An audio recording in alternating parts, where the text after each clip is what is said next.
예수님과 침례 요한에 대한 그 내용을 우리가 살펴봅니다.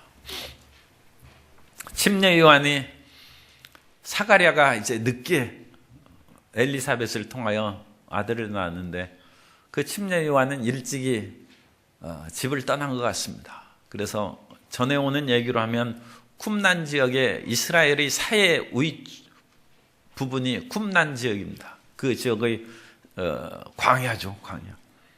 사막이 그 신내반도 이스라엘이 그런 그 광야 40년 동안 하는 그 광야가 사해 북쪽으로 이렇게 쭉 올라옵니다. 거기까지 연결돼서 광야 지역인데 그 쿰난 지역에서 신앙을 생활을 하고 기도 생활을 하고 또 SNF라는 그런 종교단체에 그 가입한 것으로 그와 같이 얘기를 합니다. 그 SNF의 그 종파들은 어찌나 열심이고 철저한 신앙이었는지 그야말로 침례 요한을 보면 아는 것처럼 타협을 모르는 그런 철두철미한 신앙 중심의 사람입니다. 그곳에서 30쯤 돼서 예수님보다 침례 요한이 한 6달 정도 먼저 태어났습니다. 그래서 30쯤 복음을 이제 침례 활동을 시작하고 회개의 그런 침례를 주고 하다가 헤롯 안디바가 갈릴리 분봉왕이었는데 그 헤롯 안디바 헤롯이 동생 빌립의 아내 헤로디아를 빼앗았어요. 그래가지고 자기 아내를 삼으니까 이 사람들이 왕이 그런 짓을 하니까 무서워서 얘기를 못하는데 침례 요한이 그런 짓 하면 안 된다고 그것을 드러내놓고 책망을 했어요. 어찌 그런 회개한 일이 있을 수 있느냐. 그런데 헤롯이 나쁜 짓을 하면서도 그래도 하나님을 좀 무서워했어요. 그래가지고 함부로 하지 못하다가 결국은 그 헤로디아가 이제 더 독한 것이죠. 그 헤로디아가 저런 사람 붙잡아둬야 된다 해서 감옥에 가뒀는데 이제 헤롯의 그런 생일날 헤로디아의 그 딸 살로메가 춤을 추어서 헤롯을 기쁘게 한지라 헤롯이 너무 기뻐가지고 무엇을 원하든지 내가 다 주겠다. 말을 사람들이 잘해야 되는 것이죠. 골라서 해야 되는데 그 말을 하고 나니까 살로메가 어머니한테 가서 내가 무엇을 구하리까 하니까 헤롯 그 침례 요한의 목을 달라고 해라. 그래가지고 할 수 없이 침례 요한이 이제 목 빼서 죽는 것입니다. 그런데 이제 침례 요한이 감옥에 갇혀 있을 때 그 마음에 하나님 이와 같이 의인을 붙잡아 가두고 불의한 자가 왕을 하고 자기 마음대로 사는 이 세상을 언제까지 하나님 그냥 두시겠습니까? 어찌하여 메시아를 보내고 새로운 세계가 다가오게 하지 않습니까? 그걸 기도하고 있다가 이제 예수님의 사역의 소리를 듣고 예수님이 메시아인가 그것을 묻는 거예요. 오실 리가 당신입니까? 아니면 우리가 다른 일을 기다리옵니까? 그래서 좀 물어보는 거예요. 그런데 침례 요한이 그런 그 물으면은 침례 요한이 예수님께서 침례를 받을 때 이미 하나님의 그런 계시를 받고 세상의 죄를 짊어지고 가는 하나님의 어린 양이라고 증언도 했는데 그 세상의 죄를 짊어가는 그것을 이제 증언을 했지만 그 이면에는 침례 요한은 메시아가 오시면 죄의 문제도 해결할 뿐만 아니라 군사적, 경제적, 정치적인 모든 속박에서 자유함을 얻게 하는 그것을 침례 요한이 기대하고 믿은 것 같아요. 이 메시아의 두 가지 그런 대표적인 사역이라고 할 수 있습니다. 하나의 사역은 사람의 내면적인 죄와 고통을 치료하는 사역이고 또 하나는 외부적인 속박과 이 정치적인 문제를 해결해 주는 그래서 우리의 심령의 내적인 문제와 사회 구조학이라고 할 수 있는 외면적인 것을 해결하는 그 두 가지를 메시아의 사역이라고 볼 수 있는데 침례 요한은 일종의 외적인 그런 사역을 행하는 메시아를 지금 기다리고 있어요. 왜냐하면 자기가 감옥에 갇히고 의인이 감옥에 갇히는 세상 아닙니까? 그것이 이제 이사야 9장 7절에 보면 그 정사와 평강의 더함이 무궁하며 또 다윗의 왕자와 그의 나라에 군림하여 그 나라를 굳게 세우고, 이 다윗의 나라가 메시아의 왕국이 세워지는 것이죠. 지금 이후로 영원히 정의와 공의로 그것을 보존하실 것이라. 만군의 야훼 열심히 일을 이루시리라. 정의와 공의 사회, 그것이 메시아의 통치 나라입니다. 그래서 침례 요한이 그 성경 이사야 9장의 말씀을 생각했을 수도 있고, 그런 메시아를 통한 로마의 압제에서 벗어나고, 불의한 헤롯이, 그 불의한 헤롯의 집안은 아주 형편없는 집안이에요. 그런 사람들이 그 왕을 해서 다스리니까 유대가 더 괴로운 것이죠. 그런데 그런 사람들이 여전히 권력을 갖고 사람들을 괴롭히는데 메시아의 나라가 속히 임하여 주옵소서, 얼마나 부르짖어 기도했겠습니까? 그런데 예수님께서 이 침례 요한이 오실 그분이 당신입니까? 그러면 그거에 따라서 이와 같은 정치적인 제도적인 악에서 우리를 건져내 주셔야 될 것이 아닙니까? 하는 그런 물음이 담겨 있는 거예요.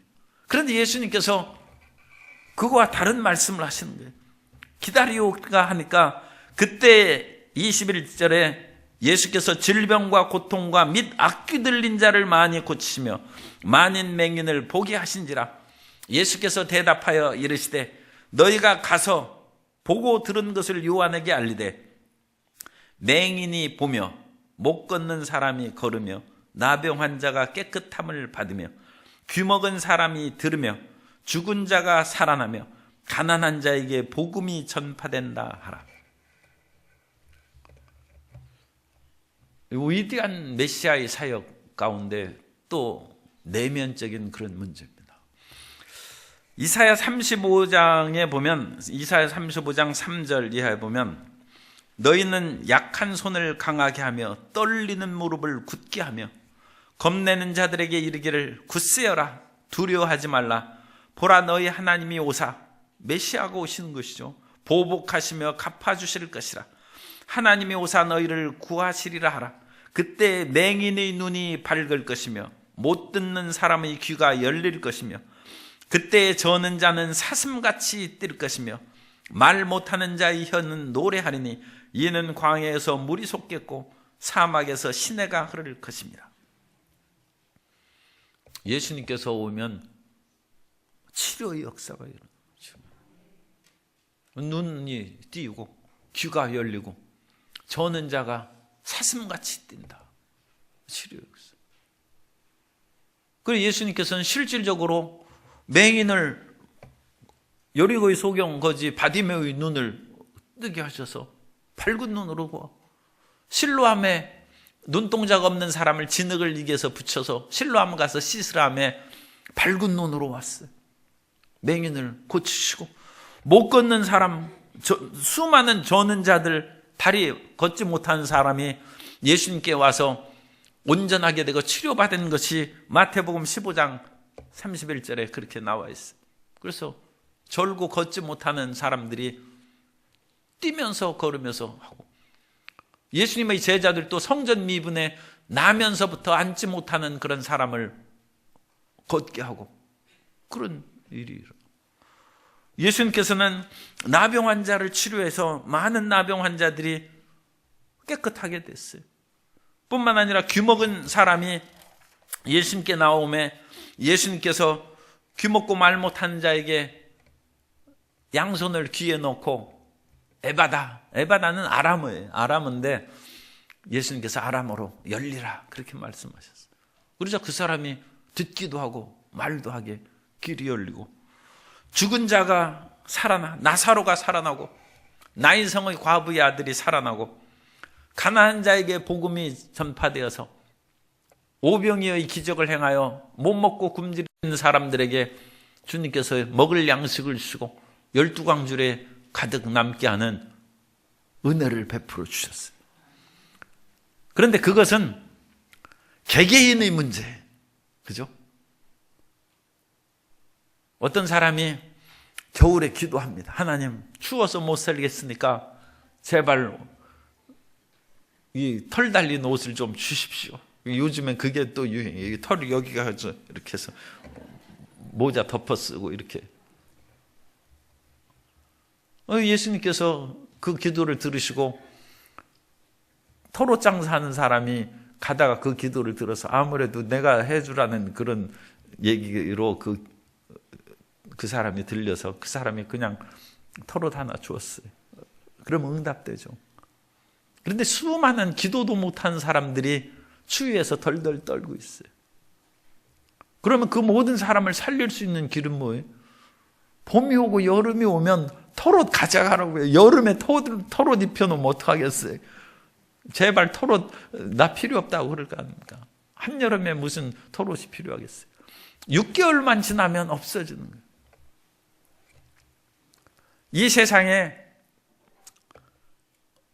눈이 안 보이고 귀가 안 들리고 걷지 못하고 가난하고 힘든 것이 있지만 6개월이면 겨울이 가고 여름이 오는 것처럼 조금 그건 길긴 해요. 60년쯤 지나가면 우리 다 천국에, 아니 지금 더 오래 살고 싶은 사람은 100년이라고 해요. 100년 지나면 다 천국에서 아무 필요 없어. 아무 필요 없어. 이 세상의 모든 불완전한 것이 다 사라져버려요. 그런데 이 천국의 그런 일들이 이 땅에 임하는 것이 메시아 왕국입니다. 메시아 왕국. 그러므로 개개인으로 맹인이 치료받고 귀먹은 자가 들리고 걷지 못한 사람이 걷는 치료도 중요하지만 그 모든 치료가 온 세상에 다 임하는 그런 세상이 메시아가 임하여 이루어지는 것입니다. 그러면 우리 개개인의 문제가 해결되는 그때가 좋습니까? 아니면 모든 사람이 다 치료받고 다 잘 사는 때가 좋습니까? 내 개개인이 하는 것은 소화의 문제죠. 우리 한 사람은, 그러나 모든 사람은 대의가 이루어진대요. 지금 침례 요한이 묻는 것은 메시아의 나라가 임하면 모든 사람이 다 고침받는. 예수님께서는 이러한 사역을 지금 하시면서 23절에 누구든지 나로 말미암아 실족하지 아니한 자는 복이 있도다 하시니라. 예수님께서 지금 한 사람 한 사람 고치고 계시는데 그것을 통하여 주님께서는 영원한 하나님의 치료가 임할 것을 우리에게 깨우쳐 주시기 위한 것인데 지금 치료받은 그것이 완성이 아닙니다. 왜냐하면 죽은 자가 살아났어요. 그 사람 안 죽었습니까? 나사로가 살아났어요. 그런 나사로 또 죽었습니다. 그러니까 나사로가 살아난 것은 하나님께서는 죽은 자를 살리시는 권세를 가졌기 때문에 죽을 우리의 몸도 영원히 산다는 것을 믿게 하시는 거예요. 그래서 나사로 한 사람 살았다가 그게 큰 문제 아니죠. 그것이 아니라 나흘 동안 무덤에서 죽어 있어서 온몸이 부패하고 썩어 있는데도 불구하고 그 사람이 살아났다는 것은 우리 모든 인생이 죽어서 썩어서 없어졌을지라도 하나님은 우리를 부활하기고 살리실 수 있다는 거예요. 이 영원한 믿음을 갖는 것이죠. 사람이 눈이 안 보이는 것이 눈이 뜨이면 얼마나 좋아요. 눈이 안 보이면 얼마나 답답합니까? 말할 수 없죠. 그러나 사람이 눈이 보인다고 오히려 죄를 짓고 부정한 그런 생활을 하는 것보다는 오히려 눈이 안 보임으로써 그런 사망의 죄를 짓지 않는 것이 낫죠. 그러니까 눈이 안 보이는 것은 말할 수 없이 참 안타깝고 큰 문제지만 그것이 절대적인 것은 아니죠. 그러므로 눈을 주님께서 열어주셨다는 것은 그거보다 더 깊은 의미는 우리는 하늘나라를 보는 영안이 열려야 된다는 거예요. 육신의 눈만 그걸 부여잡고 그것은 살다가 결국은 눈이 침침해지고 결국은 인생에서 모든 사람의 눈이 감기기 마련해요. 그러므로 살아있을 때 눈을 열어주신 예수님을 만나서 천국을 바라보고 하나님을 볼 수 있는 눈이 열리라는 거예요. 그러니까 이 위대한 하나님에 대한 그런 상징과 발전이 있어야 돼요. 걷지 못한 사람이 예수님의 치료를 받아서 걷는 것도 중요하죠. 그러나 이 모든 세계 속에서는 잘 걸어다니는 사람들도 못 걷는 일이 많아요. 세상이 얼마나 험악한지 아침에 두 발로 멀쩡하게 걸어 나갔던 사람이 직장에서 무슨 성희롱을 받다든지 아니면 심각하게 책망을 받고 너 같은 사람이 우리 회사에 있어서 뭐 하느냐 해가지고 질책을 받고 직장을 쫓겨나오고 사표를 던지고 어쨌든 나와서는 집에서 안 나가는 거예요. 사회가 멀쩡한 두 다리를 가진 자식을 두 다리를 묶어놔버렸어요. 집 밖에 못 나가는 저는 자로 만들어놨어요. 이거 큰 문제 아니에요. 그죠? 육신의 두 다리가 건강하게 되는 것이 말할 수 없는 하나님의 크신 치료지만 내면으로 묶여있는 그 다리와 삶의 사슬로 매여 있는 것이 풀려야 된다. 그러니까 영적 의미가 훨씬 중요할 수 있어요. 사람이 온 사지가 멀쩡해도 갇혀있는 사람들이 많이 있어요. 그것을 풀어서 해방시켜 주신 그 일을 위하여 예수님께서 오시는 것이고 그러한 자유를 주님께서 우리에게 베풀어 주신 것입니다. 그러면 우리는 외적인 그런 눈도 열리고 다리도 치료받고 가난이 복을 받지만 그것으로 말미암아 더 크고 위대한 세계에 대한 것이 닫혀지는 것이 아니라 세상만 바라보고 사는 것이 아니라 거기에서 한 단계 더 나아가서 이것을 통하여 더 위대한 세계가 있겠구나. 영원한 영적인 눈이 열리고 영원한 귀가 열리고 세상의 그런 물질적인 가난에도 결코 마음이 위축되거나 주저앉지 않는 믿음에 부유한 사람이 되고 그래서 세상이 감당치 못할 사람이 되고 그런 세상이 감당치 못할 사람 가운데 하나가 침례 요한이죠. 침례 요한. 그래서 침례 요한은 약대 털옷에 가죽띠 띠고 메뚜기가 석청 먹는데 무슨 돈이 있겠어요. 그래가지고 예수님께서는 이 메시아의 그 사역 가운데 초림의 사역을 말씀하신 거예요. 이 메시아는 처음에 오셔서 죄악의 문제, 내면의 문제를 해결해 주시고 마지막에 예수님께서 재림하여 오실 때는 이 세계의 모든 정치적인 그런 압제에서부터 사회적인 제도의 잘못이나 그런 구조학에서 우리를 건져내 주셔서 평화의 메시아 왕국을 건설하시는 재림의 역사가 있는 것입니다. 그래서 우리는 이 초림과 재림을 구별하셔서 생각하시면 메시아의 사역의 두 단계의 완성을 이제 볼 수 있는데 어쨌든 예수님께서는 지금 이 초림의 사역을 말씀하신 것이고 그 사실을 그 당시 상당한 그 유대인들이 잘 이해를 못해서 예수님을 십자가에 못 박고 예수님이 정치적인 메시아 로마의 압제에서 우리를 건져내 주시지 않았기 때문에 메시아가 아닌가 보다는 그런 잘못된 생각을 한 것입니다.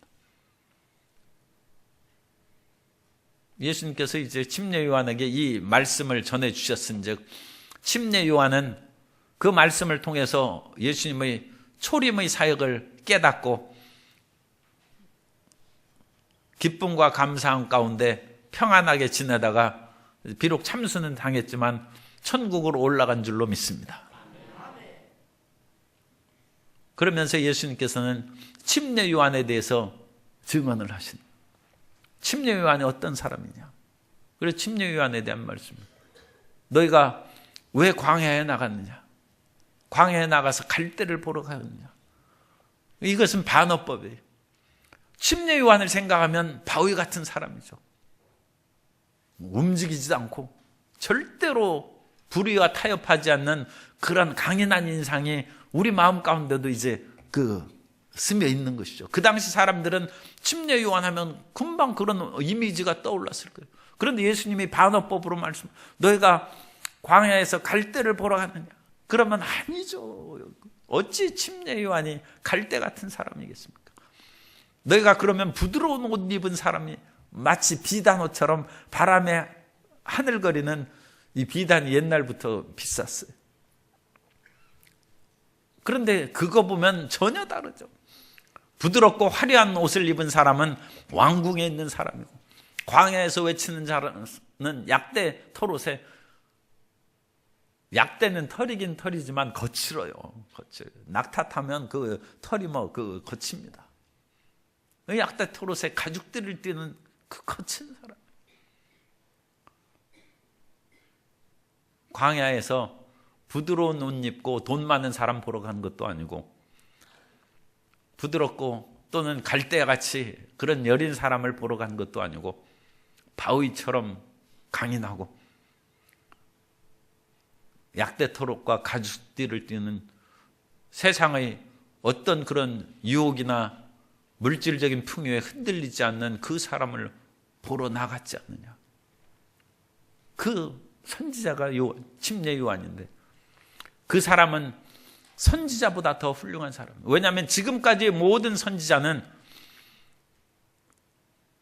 종말에 대해서 그 예수님의 오실 것을 예비하는 그런 예언을 했지만, 침례 요한은 마지막 선지자입니다. 그럼 마지막 구약의 선지자이기 때문에 지금까지 모든 선지자보다 침례 요한은 큽니다.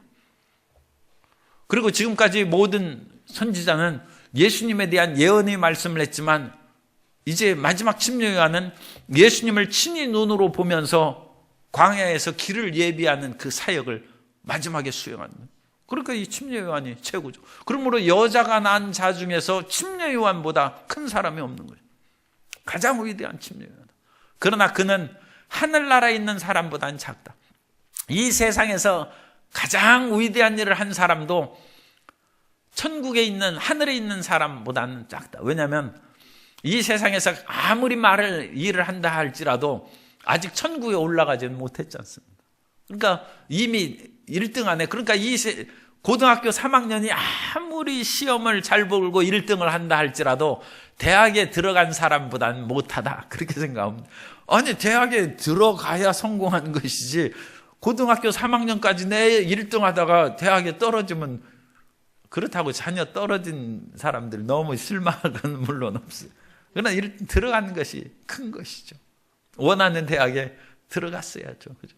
그러니까 원하는 하나님의 나라에 하나님 나라에 들어간 자보다는 작은 것이고, 그리고 이 하나님의 나라는 그리스도 예수로 말미암아 열려지는 신약의 복음의 세계를 상징합니다. 그러므로 구약의 율법의 세계에서 가장 큰 자라 할지라도 신약의 은혜의 복음의 나라에 있는 자하고는 비교가 안 된다. 그런 이중적인 그런 의미를 이제 담고 있습니다. 그래서 이 침례 요한은 가장 탁월한 사람이다. 그렇게 예수님께서 이제 칭찬하신 것이 칭찬하시고. 그리고 이 말씀을 하니까 모든 백성들과 29절입니다. 세리들은 이미 요한의 침례를 받은지라. 그러니까 이 침례 요한의 사역을 수용하고 받아들였으니까 다 말씀이 이제 듣고 하나님을 의롭다. 하나님은 정말로 침례 요한이 억울한 일을 당했지만 참으로 바른 하나님의 사역을 수행하고 있다 인정했지만, 바리새인과 율법 교사들은 그의 침례를 받지 아니하므로. 그리고 바리새인과 율법 교사들은 일종의 종파가 달라요. 침례 요한은 그러니까 또 이렇게 비유하면 또 다른 사람들이, 그러니까 어쨌든 종파가 달라서 침례 요한 파가 안 해. 그래서 침례 요한의 침례를 안 받았어. 안 받고 자기들이 의롭다는 거예요. 그래서 자기들에 대한 정통성. 왜냐하면 그 당시 그 신앙의 중심이 바리새인과 율법 교사들이 현실적으로는 중심 세력이었어요. 그러니까 쿰난 지역에 있던 그런 종파들보다는 자기가 예루살렘에서 중심 종교 세력을 잡고 있기 때문에 침례 요한을 인정을 안 하고 침례 안 받고 우리는 그런 거 안 받아도 아무 상관없다 하는 그런 교만한 마음이 있었어요.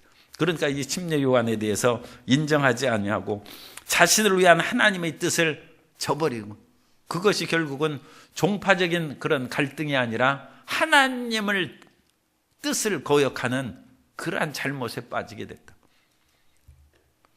하나님께서는 이제 모든 사람이 침례 요한의 회개의 세례를 침례를 받고 하나님의 편으로 들어오고, 침례 요한이 그것보다 더 중요한 메시아의 사역을 예비하고 증거했지 않습니까?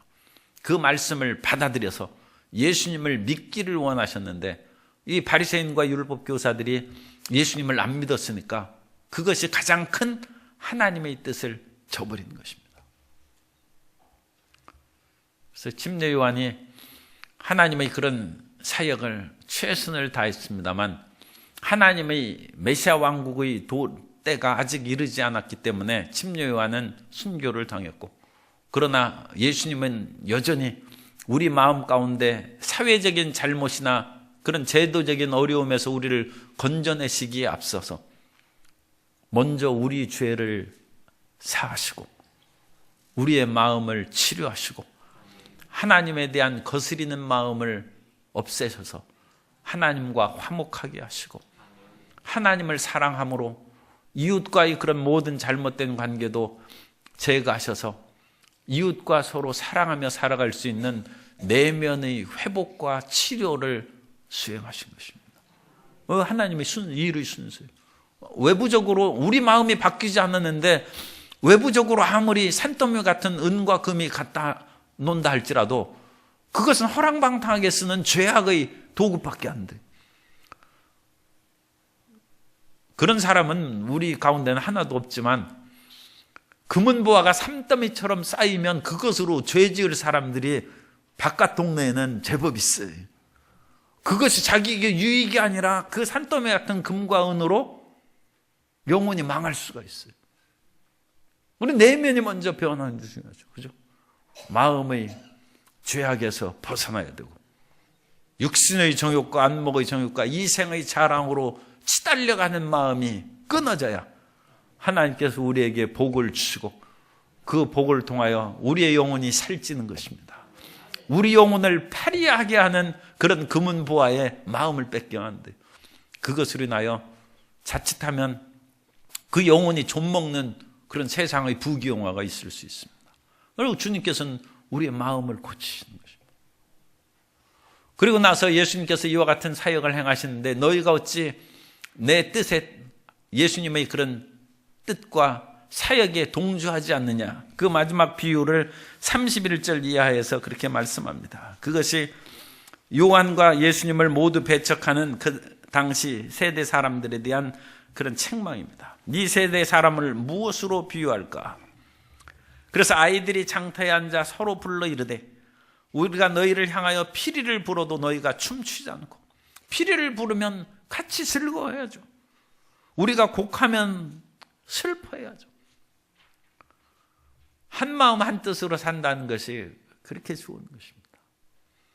회의를 할 때도 어떤 일을 얘기하면 그것을 동조하는 사람이 있고 꼭 반대하는 사람이 있어요. 물론 그 완벽한 그런 안건이 어디 있겠습니까? 그것은 서로 간에 보충하고 잘 만들어가야죠. 그러나 그것을 무조건 다 없애버린다고 해서 다른 대안이 있는 것도 아니에요. 그런데 동조하지 않는 그런 세태가 세상에 많이 있습니다. 그러나 우리가 힘을 합해서 더 건설적인 것으로 만들어가야지 있는 것도 그것을 없애버리면 아무것도 안 되죠. 군산의 그 GM 그 자동차 공장이 폐쇄되면 5만 명이 물론 뭐 다 실업자가 되겠습니까만 어쨌든 5만 명이 일거리를 잃는다고 합니다. 그러면 경제 파탄이 이루어집니다. 그러니까 그런 자동차 폐쇄 군산 공장의 결정이 누구나 그것은 마음에 불쾌함을 갖죠.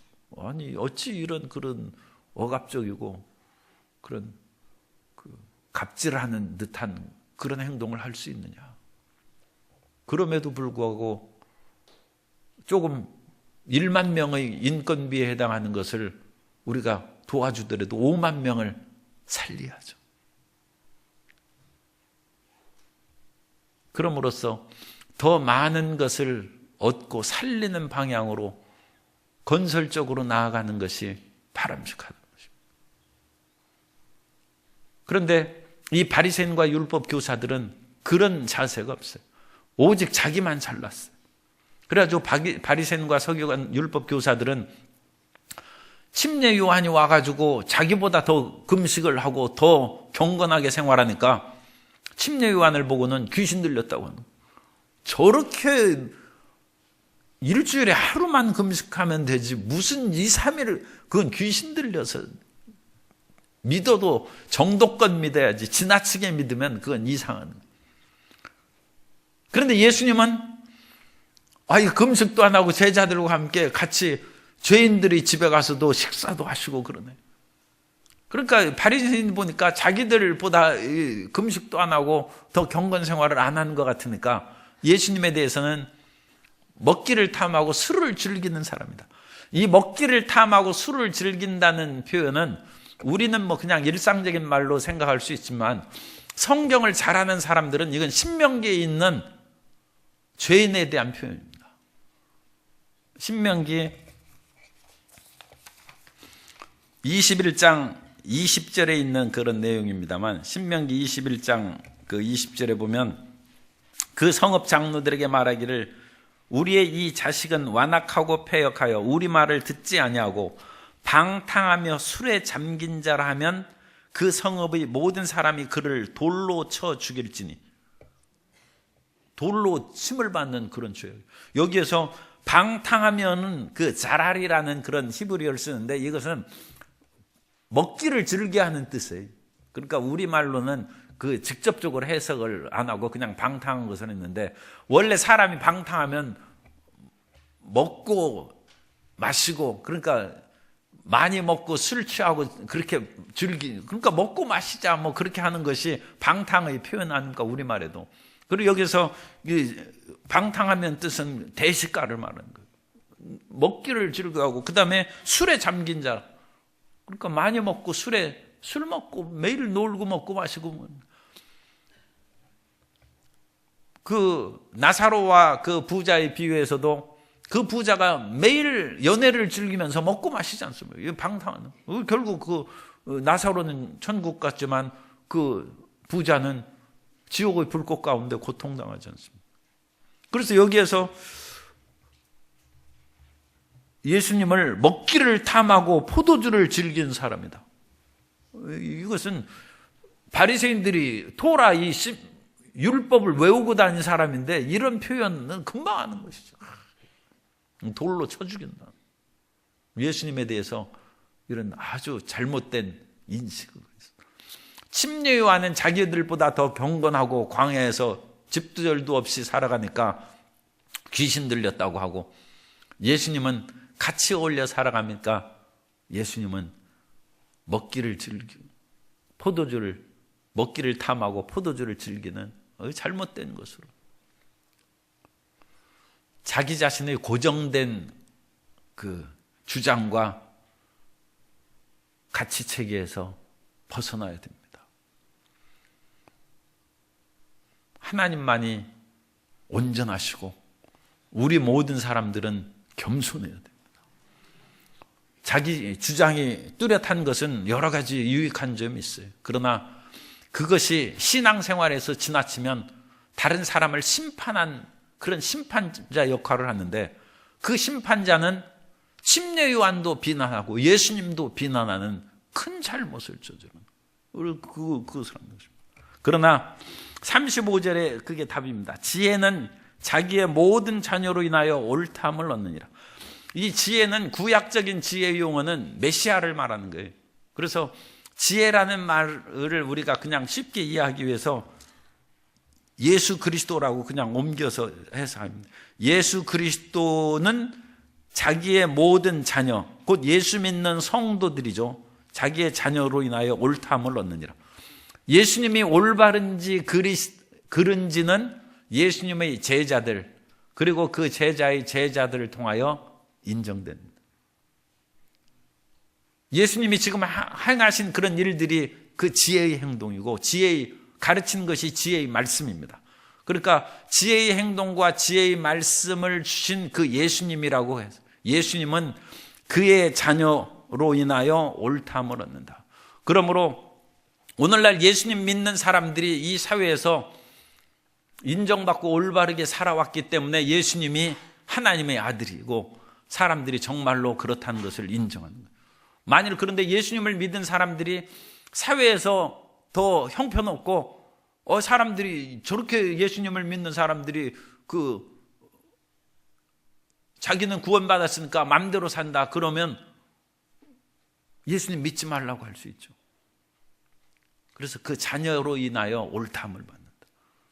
그러므로 오늘 우리의 삶이 예수님을 다른 사람이 인정하고 저렇게 산 사람을 보니까 나는 반드시 예수님을 믿어야 되겠다. 저 사람이 저렇게 힘들고 어려운 가운데서도 항상 밝은 미소를 잃지 않는 것을 보니까 분명히 영혼의 세계, 천국이 있는가 보다. 그것을 믿어야 된다. 그 지혜는 자기 모든 자녀로 말미암아 옳다함을 받는 거다. 당시에는 침례 요한과 예수님의 행동과 바리새인과 서기관의 행동이 어느 것이 선명하게 옳다 그른다는 것이 드러나지 않는 그런 혼란의 상황이었어요.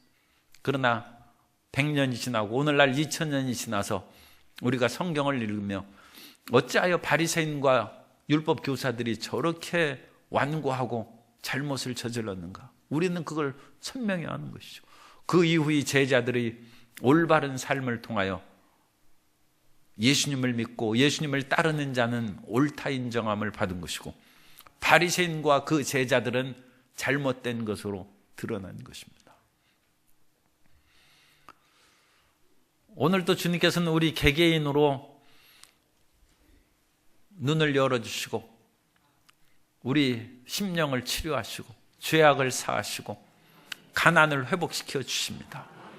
그런데 그것에 만족하지 말고 오늘 우리가 치료받음으로 우리의 마음의 눈도 열리고 사회생활에도 더 잘할 수 있는 그런 사회 건설에 앞장서는 사람이 되고, 더 나아가 모든 사람이 구원을 받는 하나님의 나라가 속히 임하여 주옵소서. 그 완전한 하나님 나라의 완성을 위하여 전진하고 기도하는 우리의 모든 자녀들이 되어야 될 줄로 믿습니다. 그런 대의를 위해서 하나님의 영원한 세계를 위하여 전진하는 것을 볼 때 사람들이 크리스찬을 존경하게 될 것이고, 많은 사람들이 교회에 들어와서 주님의 은혜를 입게 될 줄로 믿습니다.